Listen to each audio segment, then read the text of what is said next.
One of the things about ourselves is if we understand why we're enough as a human being, then we can help our kids get that. I have a little spiel, and here's the spiel. The spiel is, you're perfect. Perfect. Utterly perfect. Totally and utterly perfect. You are perfect examples of human beings.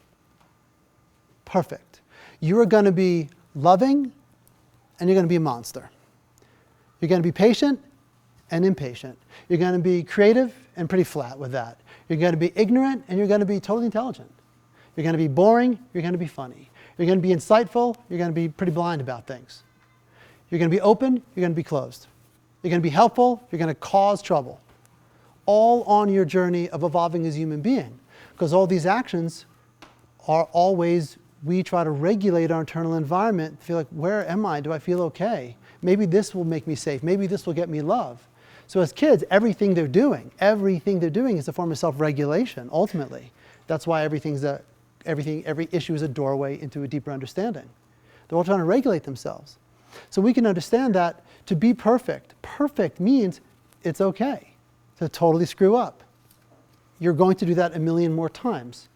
You're doing it not because something's wrong with you, you're doing it because that's how we learn and grow. We have a separation between being okay with ourselves and then trying to find out that we're okay, trying to be enough. No one needs to be fixed. None of you ever have. And your kids will never need to be fixed.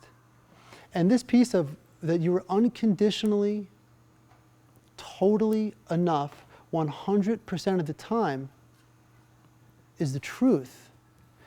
Now you may say, well, does that mean I can just do anything? Yeah, you can do anything. It doesn't mean people are going to want to be around you. And maybe it means you need to look at why you're doing that thing.